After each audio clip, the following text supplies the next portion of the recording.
Welcome back to Life in the Wick with me. I'm Tiffany Spaulding. And so we're just getting started with this podcast.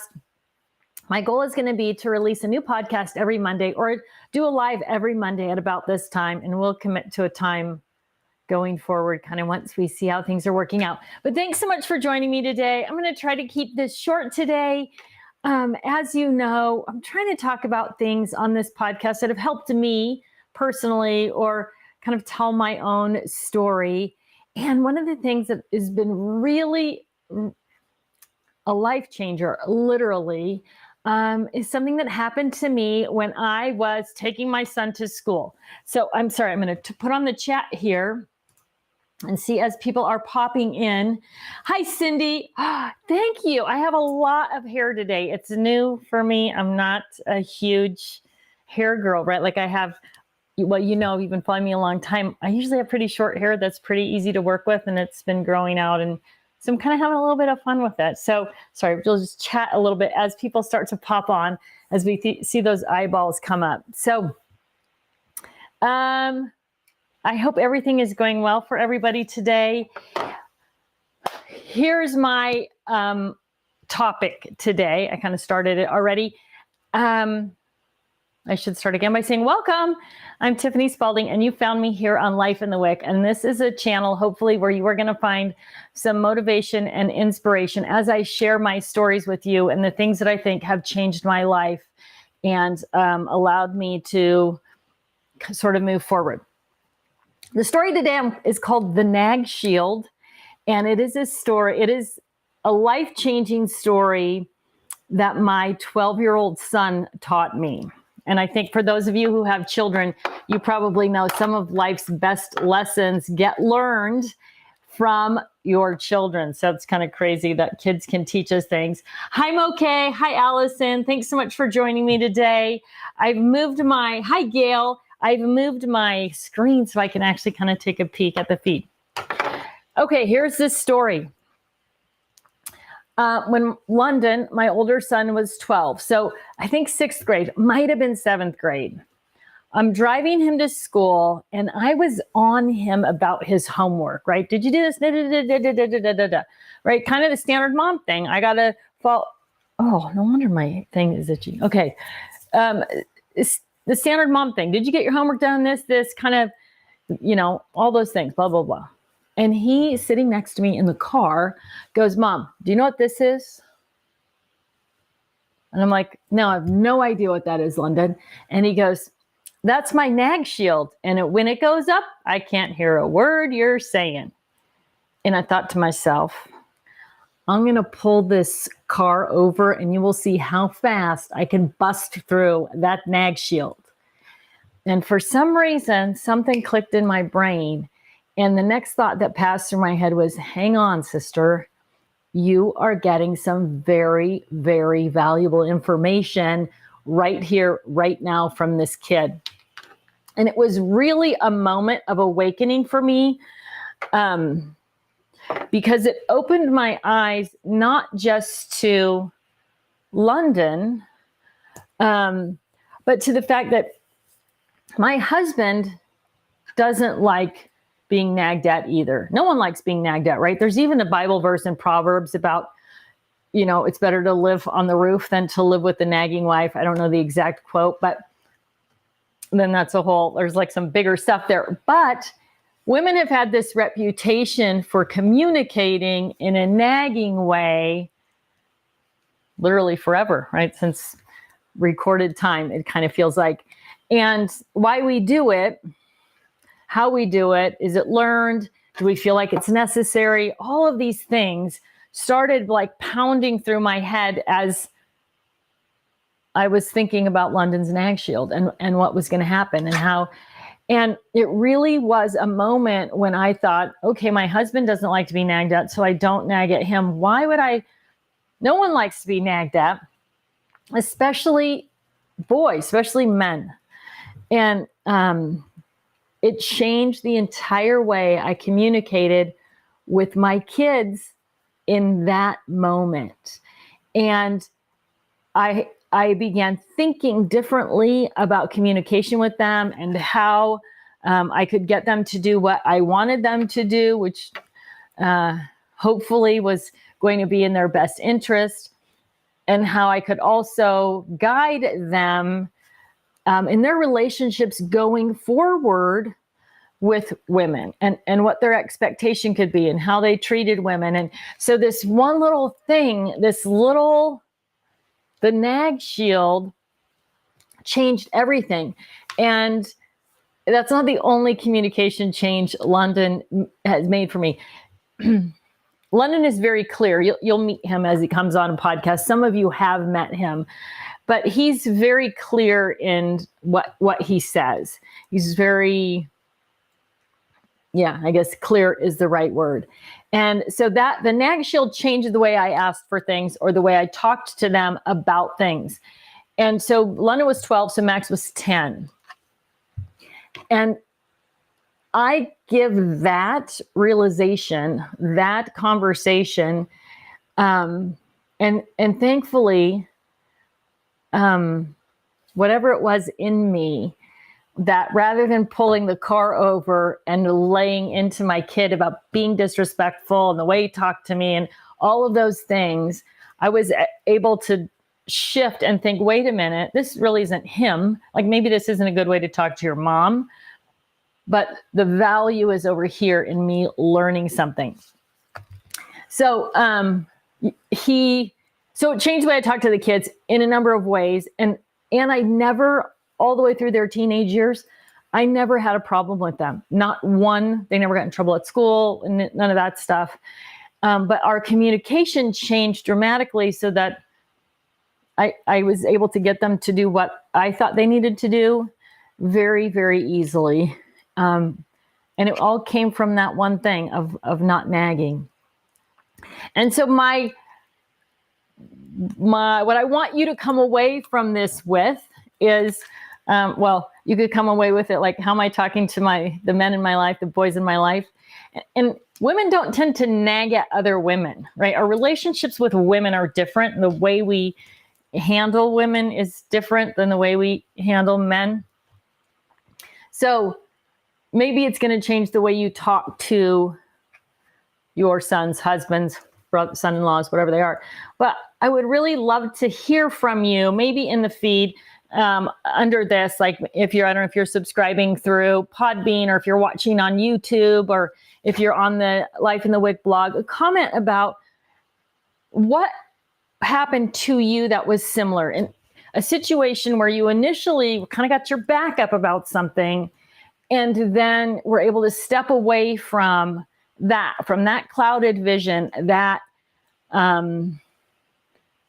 don't know, the right word is offense, and look at the situation differently and really came out ahead with some sort of knowledge or some sort of skill set that kind of changed your life. Like, what is your Nag Shield story? And how did it all come about? And I would love for you guys to share that in the comments. If you're watching this later, I'm going to put on my glasses and read some comments now and see if anybody's, had that same sort of thing. Somebody on Facebook says, off topic, but watching the wildfires, is it affecting your area? It's not affecting my area directly, like in terms of, are there fires? I mean, are there fires where I live? But the entire, the mountain range around my house is almost invisible. Like, usually from my yard, I can see forever into the mountains. And right now it's almost like they're in a really serious fog. So in that way, it is affecting us. So yes, they're kind of crazy. Leslie says, oh, I have the same watch. And yes, I used to nag and choose to stop as much as possible, which is also a great point that, all of us, as much as possible, like all of us do things and say things that we, in hindsight, think, oh, maybe I shouldn't have done that. Sometimes a little nagging needs to happen, right? I think there's times when nagging is good. Cindy says, I love London. Okay, I have 2 adult boys too. Hi, Ellen. trying to keep up here with what's going on in the little feed. So that's what I want to hear from you. I want, if you will comment, if you're watching this live, you can comment here. You can pop on over to Life in the Wick blog, which is just lifeinthewick.com. I'll put this up as a blog post a little bit later in the day. I'm also trying to write up everything that I talk about and have it printable. So if there's something particular that you think, oh, this is kind of relevant to my life, I'm going to take some inspiration or motivation, or I want to rethink this. I'm trying to type everything up so you can actually print the podcast, or at least the gist of it, or download it onto your computer and keep the reference to that. And then, of course, if you just want to listen in, it's on Podbean. But so that's it. That's all I really wanted to say today was what has happened, or maybe nothing like that has happened to you. And now going forward in your life, you might be able to take a step back when you wouldn't have and think, okay, how is this a Nag Shield moment, right? How is this moment in my life going to change things if I step back from it and rethink it? Another thing London used to say to me, or did say to me, was, hey, Mom, you don't have to attend every argument that you're invited to. And that was also really, really valuable. It's funny, the things that play through our heads, right? Like over and over again, that just keep popping up in life, that give you enough pause. And for those of you who followed me as Totally Tiffany, and we talk about organization, there's so many things that just cross over all the way through life. So when I'm talking about organization, I'm talking about shopping with intention. And that lecture mostly is talking about giving your brain a chance to stop and then think, right? Which sounds like that's what we always do, but it's not true. We just keep acting on things rather than stopping and thinking. So when I talk about shopping with intention, giving your brain that pause, this is the same thing, the same concept of, wait a minute, I want to lay into my kid. I can't believe he's speaking to me like that. And then taking a deep breath and thinking, what can I learn here? And how can I change what I'm doing to make this a better situation, or to change our lives, our communication for the better? So if nothing like that has happened to you yet, I hope that this short little blog post or podcast, or however you're listening to it, will give you pause the next time something happens, so that you can step outside of the situation and say, okay, before I react to this, is there something different, a different way that I can take something I can take away and change the way I move forward with my life and getting things done and all that stuff. Okay, so Cindy Sutherland says, I used to stomp around and clean loudly while my husband sat there watching sports. A couple of years into our marriage, he said, if you just ask me for help, I'd be happy to help. Since then, I simply ask and he hops right up. Over the years, he started helping even without me asking. Vinegar or honey? That is a great story. And a common story. I have more than one friend who has done that exact same thing, like pounding around cleaning because they're annoyed that their significant other is not helping. And it seems like that is it, right? You have to ask, which is another podcast that'll be coming up.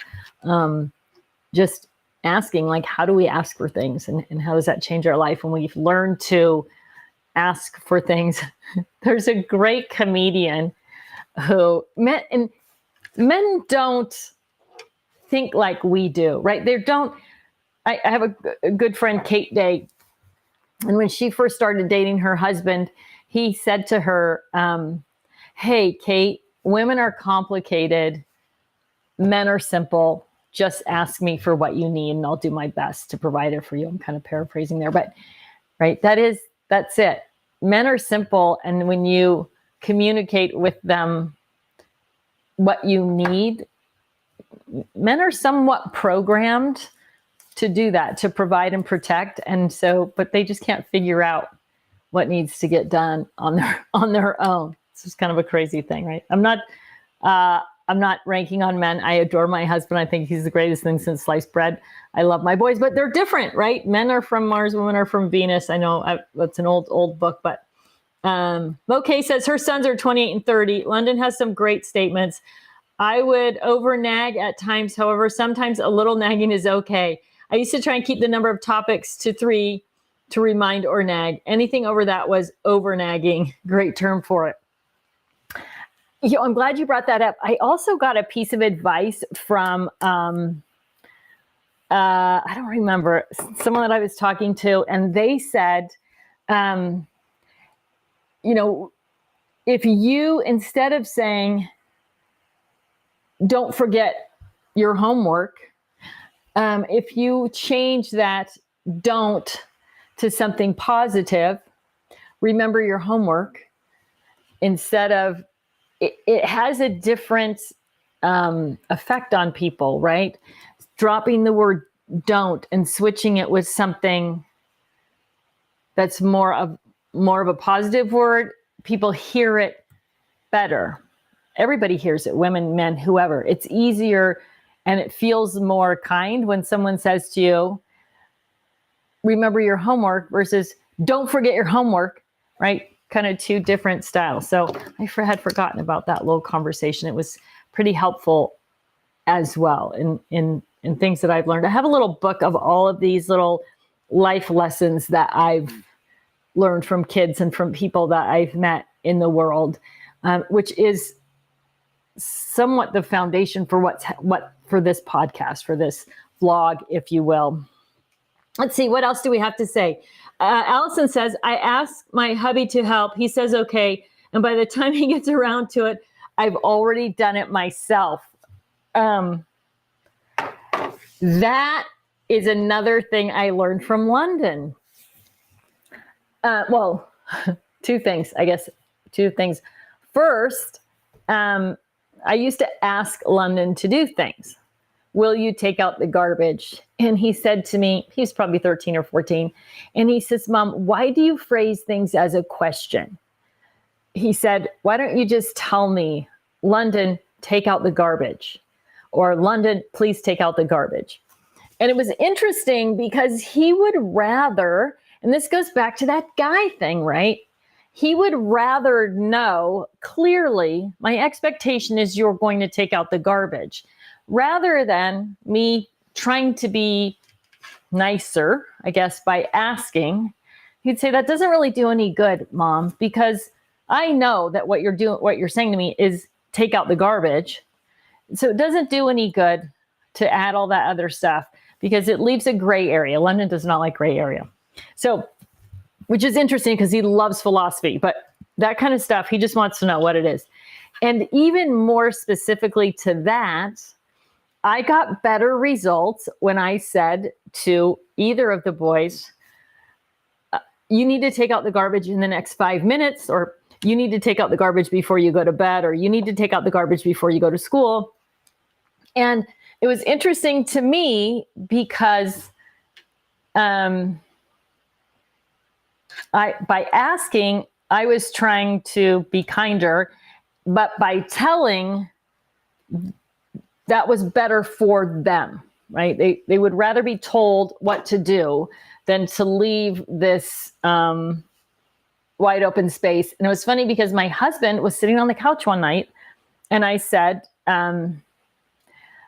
Max, will you take out the garbage? And he said, sure. And Park, who was raised in the South, and then I walked out of the room. And then Park said, get up and take out the garbage. And Max said, she didn't tell me how to take it out right now. And Park said, well, when your mom asks you to do something, you get up and do it. And it was interesting because that also fed into that whole scenario of here I was sort of annoying my husband that my son wasn't doing something. And not that it was a big thing, it was a tiny little thing, and probably none of them remember it.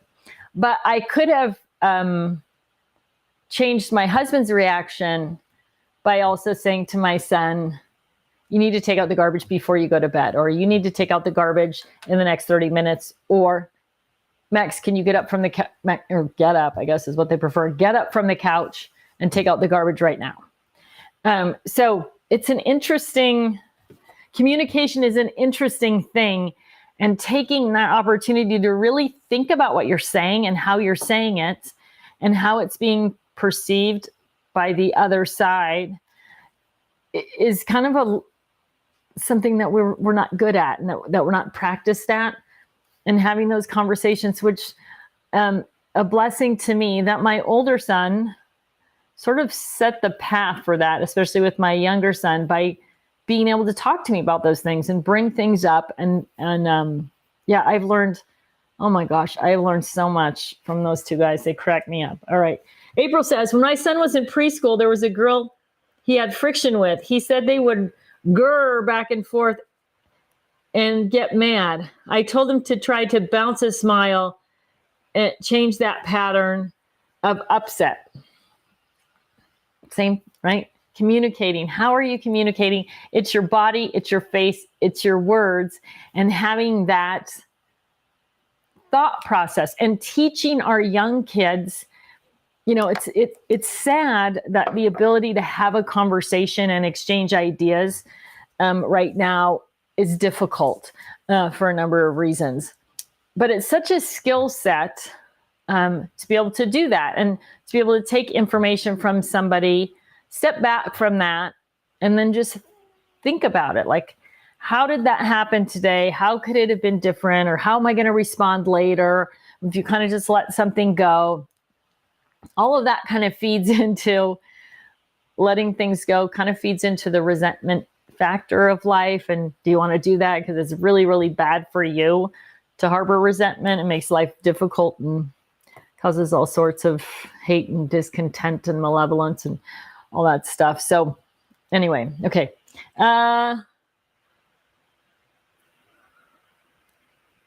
Diane says she only has to ask for something, and then for the garage key, and then her husband will take over from there. So there are, I'm on a little rant about men and how different they are. You know, letting the men in your life do the things like she's saying that make them feel good, and that they're providing, protecting, whatever their natural instincts are, is really important. And I think sometimes as women, we forget that. I had a situation where I got a new painting, and I was with a girlfriend. Park was out of town, and she was like, we could hang that. Let's get a ladder. Let's hang that. And I said, you know, that's not my job. That's Park's job. And he does it well. And I don't want that job. I don't want, I can hang a painting. Obviously it's not, but I don't want to be responsible for that. I like the fact that he does it, and he does it well. And he probably is more annoyed with me for being like, that's an inch too hot. That's an inch too low. Any of, those left, right, whatever.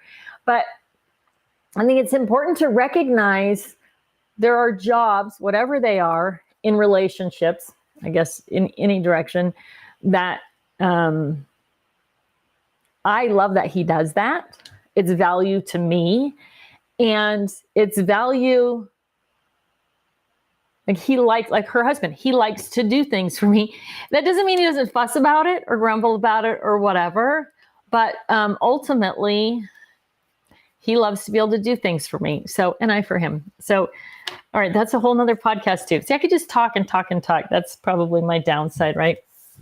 All right, my friends. Shauna Kirschbaum says, try not to use you statements. It puts people on the defense right away. That is also true. Kim Rice says, I'm also accused of nagging when asking that my things are to be respected when they use or borrow them. I feel it's boundaries, not nagging. Sorry, I just lost the thing here. So that was Kim Rice. I feel it's boundaries, not nagging. Okay, Kim. Woo, this is excellent. I'm so excited. The perception from their side is that you're nagging, right? I mean, that's kind of what it sounds like. And from your side, it isn't nagging. It is respect. You took something of mine. I'm okay with you using it. You just need to put it back when you're done. Put it back the way you found it. those kinds of things.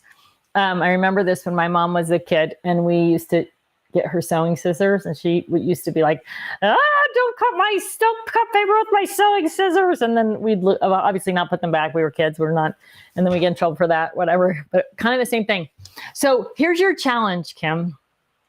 How do you, and I hope you'll post back up after you think through this, the perception from them is different than the intention from you, right? For you, it's respect and boundaries. And for them, it's nagging. And so to think through that in terms of what does that mean in the way you're communicating and in the way you're perceiving how they're communicating? Like, that's the complicated factor, right? Is I am talking about respect and boundaries, and you think I'm nagging. Why is that? And I'm not saying you're right or they're right, but this is a perfect example of the Nag Shield. Like, what's happening? I'm telling them about respect and boundaries. They're throwing up a Nag Shield and they're not hearing what I say. So how do I get them to not throw up the Nag Shield? What can I do to communicate differently so the Nag Shield is not going up? I'm getting the respect and boundaries that I want, and they are hearing me. Because it doesn't matter what your motivation is, respect and boundaries. If they aren't hearing you, it doesn't matter what you say. So, and that's a perfect, thank you so much for sharing that. That is a perfect example of what I'm talking about and what I'm asking you to post in the feed or over on the blog. And I may, if you don't mind, sort of copy some of these from the feed here and put them into the blog post, because giving people real world examples like what you're saying is really, really valuable, because it's so hard. One of the biggest challenges people have is taking a situation and then finding out how it applies in their world, right? How do I take this information and tweak it a little bit or change it to make it apply to the situation that I'm in right now, or a potential situation or something like that? So I really hope that you will think that through and say, okay, here are 3 things. We talked about this last week. Choosing your life. And one of those things is responsibility. And people don't like this. It makes them angry when I say this. So any of you who are kind of starting to get a little bit like that, I want you to think, you can take responsibility for this situation and solve it, or you can continue to be annoyed that you're not getting what you want, right? The only person that can fix this little piece of your life, and whether it's Kim's story or your similar story, is you. And that means you have to step outside of what you do and how you're doing it and do something different, because you're not getting the result that you want. So I hope in the next week, and maybe I'll try to put up some social media posts. So if you're following me on Instagram, Life in the Wick on Instagram, or Life in the Wick on Facebook, I'll try to put up some more prompts over the week so we can share these kind of stories. And it's so valuable to share your situation, because taking a simple principle like the Nag Shield and figuring out how it works into your life and how it can make your life better is sometimes better when other people have real world experiences to share that are very relatable. So thank you so much, Kim, for sharing that as well. That was awesome. Yay. Christina says, OMG, the sewing scissors on paper. Mom, rest in heaven. It's funny because there was 2 things that used to make my mom really unhappy with us. One was the scissors, right? And we didn't have a lot of money when I was a kid. So she had these really nice sewing scissors that she used to take and get sharpened. She sewed. She made lots of our clothes, and she did all kinds of things around the house. That was back when sewing was less expensive than buying things, right? Like now it's the opposite. But they were something that she had invested in, and not having a lot of money, it was a big expense, and she took really good care of them. And in hindsight, as an adult, I can see all of that. But as a kid, you don't realize that. it was the scissors and her hairbrush. She had I don't know why we wanted to always use her hairbrush, my sister and I, but that was the other thing that we were constantly like going in her bathroom and getting her hairbrush. And then of course, we were kids. We didn't put it away. Like Kim is saying, like, put my stuff back. I don't care if you use it, but put it back. So interesting, crazy things that we carry forward. And that is probably true. The sewing scissors for lots of us. Because that was a big deal back in the day, right? Stephanie Knight says, I often say to my husband, Bob, it would make me so happy if you can take out the garbage this evening, which is also a great way to phrase things. So thank you for sharing that, because it is true that the people in our lives, for the most part, especially the men, I don't have daughters, so I can't speak to, I am a daughter, obviously, but I can't speak to that from a parenting perspective. But their goal generally is to make the women in their lives happy. And so that's a great way to do it. It would make me so happy if there's a couple things on Park's honey-do list that I may try that. I'll let you know how that works out. It would make me so happy if you would do X today. Okay, I'm going to test that out myself. All right, everybody. Thank you so much for tuning in today. I'm really enjoying this format and sharing some of my life stories with you, some of the things that motivate and inspire me. I'm looking forward to reading your posts and getting your feedback. So please, if you haven't signed up to follow me on YouTube or Instagram or on Facebook at Life in the Wick, I would love to have you along for this journey. So like, subscribe, follow, click the bell, do all the things, and come along with me on my journey through Life in the Wick. Take care, everybody.